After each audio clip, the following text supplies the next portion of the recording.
절망의 골짜기에서 구원의 산정으로 이러한 제목으로 말씀해 드리겠습니다. 사람의 일생에는 다소간 차이는 있어도 누구에게나 파란과 굴곡이 있습니다. 그런 일들이 때로는 유해하게 작용하고 때로는 유익하게 작용합니다. 그 일들에 대처하는 사람의 태도와 노력에 따른 결과입니다. 그런데 자신의 능력 밖에서의 어떤 작용에 의하여 문제가 해결되고 절망의 골짜기에서 희망의 언덕 위로 오르게 되는 경우가 있습니다. 이런 경우를 행운이라고도 하고 복이라고도 합니다. 그러나 그런 복과 행운도 그것을 자기 것이 되도록 하기 위해서는 적절한 처신을 해야 합니다. 사람의 일생에서 경험하게 되는 최대의 복과 행운은 멸망길로 가다가 구원의 길로 옮기게 되는 것입니다. 이런 복을 자신의 경험이 되게 하는 비밀이 성경에 기록되어 있습니다. 사람이 멸망길에서 구원의 길로 옮기게 되는 중요한 진리가 오늘 본문에 요약되어 있습니다. 너희의 허물과 죄로 죽었던 너희를 살리셨도다. 그때 너희가 그 가운데서 행하여 이 세상 풍속을 쫓고 공중의 권세 잡은 자를 따랐으니 곧 지금 불순종의 아들들 가운데서 역사하는 영이라.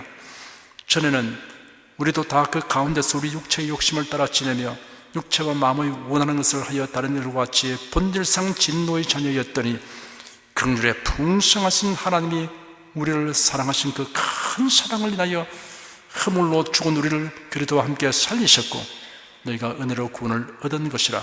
또 함께 일으키사 그리스도 예수 안에서 함께 하늘에 앉히시니 이는 그리스도 예수 안에서 우리에게 자비하심으로써 그 은혜의 지극히 풍성함을 오는 여러 세대에 나타내려 하심이니라. 너희가 그 은혜를 인하여 믿음으로 말미암아 구원을 얻었나니 이것이 너희에게서 난 것이 아니요 하나님의 선물이라. 행위에서 난 것이 아니니 이는 누구든지 자랑치 못하게 함이니라. 우리는 그의 만드신 바라 그래도 예수 안에서 선한 일을 위하여 지음을 받은 자니 이 일은 하나님이 전에 예비하사 우리로 그 가운데서 행하게 하려 하심이니라. 본문의 1절에 기록되기를 너희의 허물과 죄로 죽었던 너희를 살리셨도다 라고 하였습니다. 허물과 죄로 죽은 너희라고 하였습니다. 성경 원어에서 허물은 그슬려라는 전치사와 넘어지다를 뜻하는 동사의 합성어에서 유래하는 것인데 표준에서 벗어난 상태를 가리킵니다. 죄는 관역을 빗나가다는 하마르티아에서 유래된 말인데 하나님의 정한 기준에서 어긋난 행위를 의미합니다. 허물과 죄는 다른 의미를 가진 것이 아니고 강조하기 위해 두 개의 유사한 낱말이 사용된 것으로 이해할 수 있습니다. 허물과 죄의 근본적 의미는 사람들에 대한 것이 아니라 하나님께 대한 것입니다. 하나님의 뜻을 거슬러 행하는 것입니다. 하나님의 명령을 어기는 것입니다. 그 근원은 인류의 조상 아담과 하와가 하나님의 명령을 어기고 선악과를 따먹은 데서 비롯됩니다. 그리하여 사람은 태어날 때부터 허물과 죄로 죽은 자입니다. 허물과 죄로 죽었다는 것은 사람의 영혼이 하나님의 생명에서 떠나 있는 상태를 의미합니다. 사람의 영적 실상은 허물과 죄로 죽은 상태입니다. 허물과 죄로 죽을 자가 아니라 허물과 죄로 죽은 자라고 하였습니다. 그 영혼이 허물과 죄로 죽은 사람들의 지성과 감정과 의지의 상태는 이러합니다. 첫째, 그 사람의 지식과 지혜로는 만유의 존재 근원과 이유와 목적을 모릅니다. 사람은 어디서 와서 왜 살며 어디로 가느냐라는 질문에 대한 답을 알지 못합니다. 혹 답을 말한다고 해도 사실은 무지에서 나온 허황된 것일 뿐입니다. 둘째, 그 사람의 감정에는 영에 속한 희로애락이 없습니다. 하나님의 사랑으로 비롯되는 행복감, 성령의 열매인 희락, 천국 소망으로 인한 기쁨, 부활에 대한 기대감을 알지 못합니다. 셋째, 그 사람의 의지에는 하나님을 기쁘시게 하려는 의도가 없습니다. 하나님을 예배하려는 의지가 없습니다. 하나님의 영광을 나타내려는 의지도 없습니다.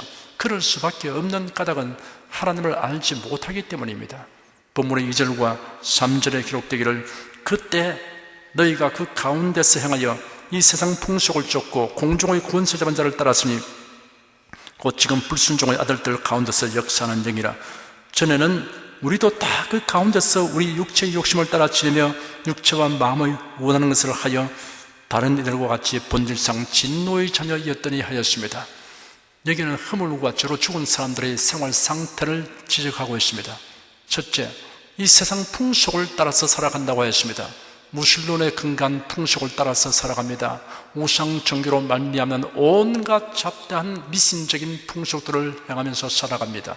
둘째, 공중의 권세 잡은 자의 지배 아래 살고 있다고 하였습니다. 공중의 권세 잡은 자란 마귀를 두고 하는 말입니다.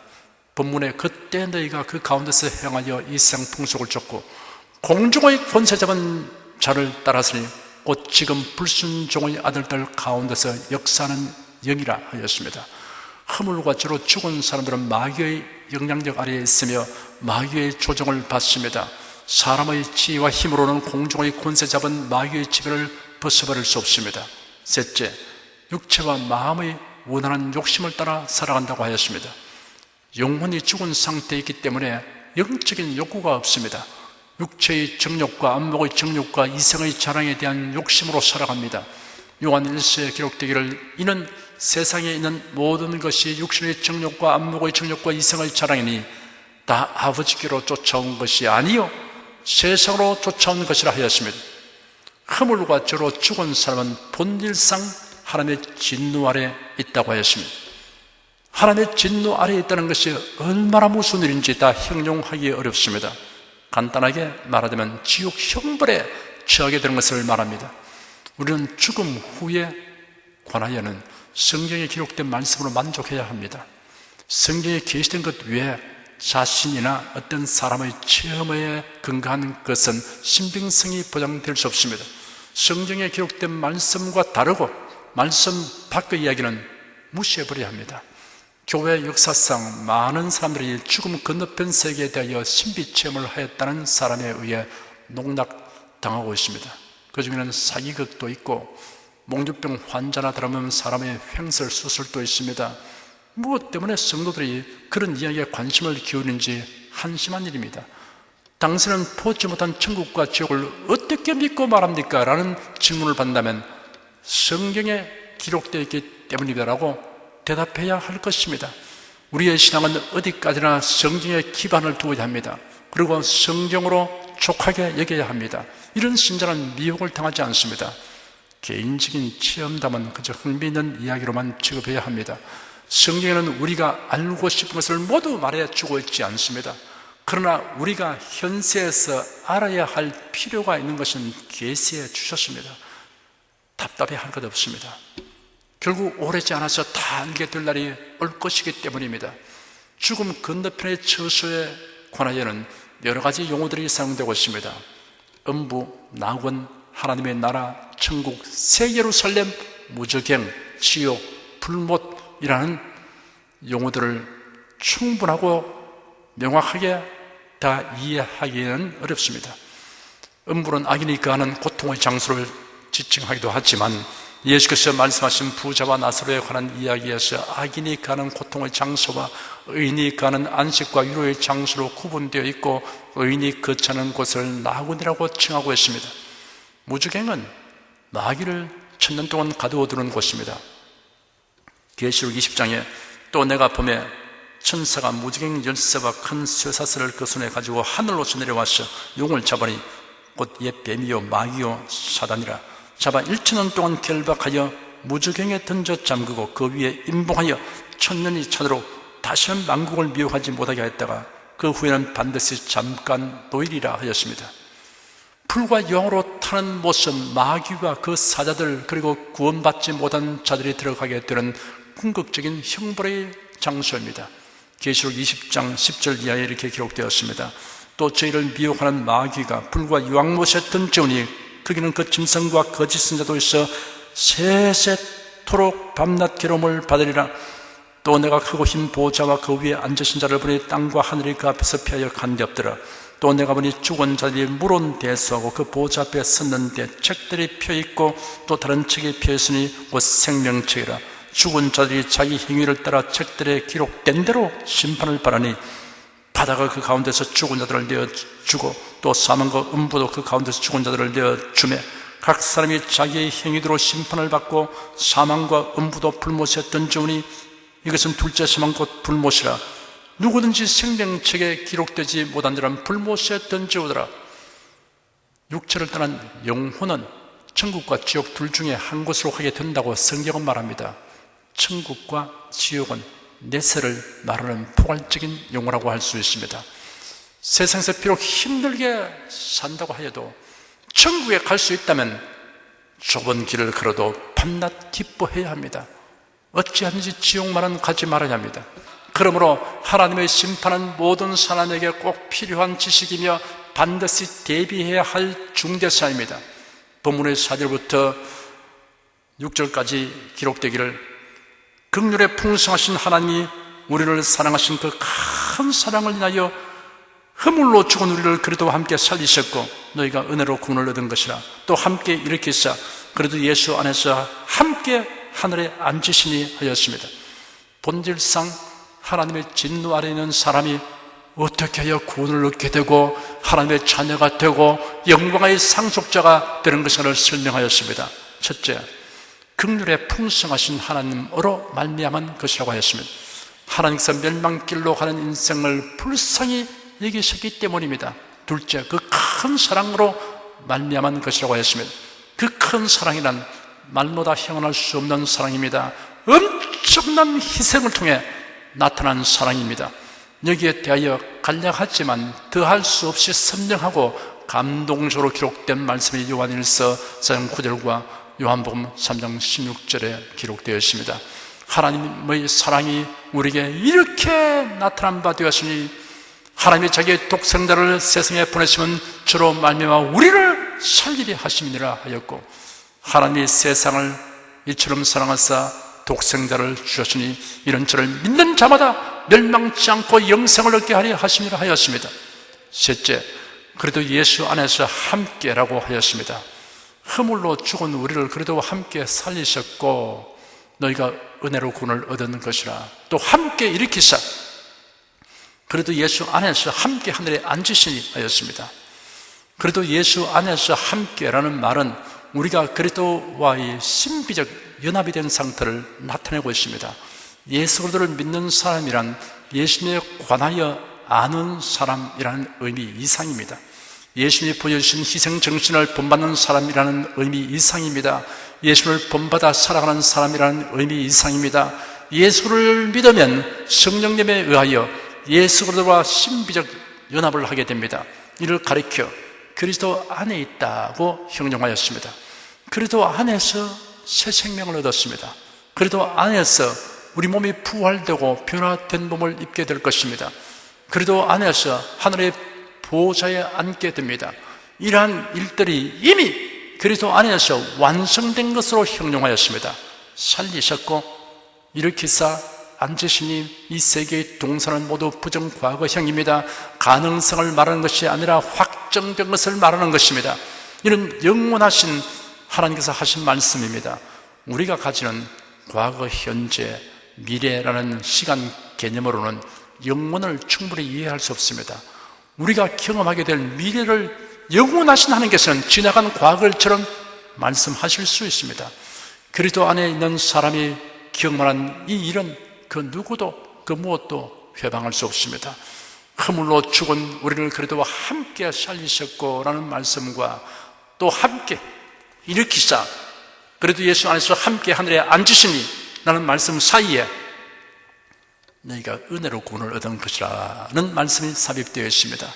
이 모든 일들이 구원에 포함된 것인데 이 구원은 은혜로 된 것입니다. 구원은 전적으로 은혜에 속합니다. 하나님의 은혜 안에는 우리의 공로나 자격이 전혀 포함되지 않습니다. 갈라디아서 5장 4절에는 율법 안에서 의롭다함을 얻으려 하는 너희는 그리스도에게서 끊어지고 은혜에서 떨어진 자로다 하였습니다. 만일 율법을 행하는 것으로 의롭게 되려고 하면 그리스도에게서 단절되고 구원의 은혜에서 제외되고 맙니다. 하나님께서 예수를 믿는 자에게 주는 구원의 은혜는 99% 은혜가 아닙니다. 100% 은혜입니다. 다만 우리가 분명하게 알아야 할 것이 있습니다. 예수 그리스도 외에도 구원의 길이 있다고 말하는 사람은 자신이 그리스도인이라고 말할지라도 진정한 의미에서 그리스도 안에 있는 사람이 아니라는 사실입니다. 자신이 그렇게 믿고 주장한다고 해도 아무 소용없습니다. 그 사람은 그리스도께서 단절되어 있고 은혜에서 떨어진 사람에 불과합니다. 본문의 7절에 기록되기를 이는 그래도 예수 안에서 우리에게 자비하심으로써 그 은혜의 지극히 풍성함을 오는 여러 세대에 나타내려 하심이라 하였습니다. 그래도 예수 안에서 주신 하나님의 은혜는 한 세대에 국한되는 것이 아닙니다. 여러 세대의 사람들에게도 적용되는 것입니다. 하나님의 은혜는 지극히 풍성하기 때문에 아무리 많은 세대의 사람들이 받을지라도 그 분량이 줄어드는 일이 없습니다. 그러므로 우리는 어찌하든지 더 많은 사람들이 그래도 예수 안으로 들어오도록 힘써 복음을 전파해야 할 것입니다. 저와 여러분이 복음을 듣게 되기까지 연관된 사람들의 수는 셀 수 없이 많습니다. 이름 모를 그 많은 사람들의 수고와 헌신이 있다는 사실을 생각해 보십시오. 참으로 고마운 분들입니다. 우리는 그들에게 사랑의 빚을 진 셈입니다. 그 빚을 갚으려면 아직 복음을 듣지 못한 사람, 복음을 믿지 않는 사람에게 복음을 전해야 합니다. 빚을 갚는다는 말에 오해가 없어야 합니다. 우리를 구원하신 주 하나님에게 빚을 갚는 것이 아닙니다. 우리 구원의 은혜는 갚을 수 없고 갚으려고 해서도 안 됩니다. 그것은 갚을 수 있는 것이 아니기 때문에 은혜로 주신 것입니다. 다만 우리가 복음을 듣기까지 연관된 모든 사람들에게는 사랑의 빚을 진 셈입니다. 그 사랑의 빚을 갚는 마음으로 다른 사람에게 복음을 전해야 합니다. 돈으로 계산되는 빚은 돈을 꾸어준 사람에게 갚아야 합니다. 그런데 복음을 전해준 사람에게 진 사랑의 빚은 복음을 듣지 못한 사람들에게 전함으로 갚는 것입니다. 바울은 이런 사실을 로마서에 기록하기를 헬라인이나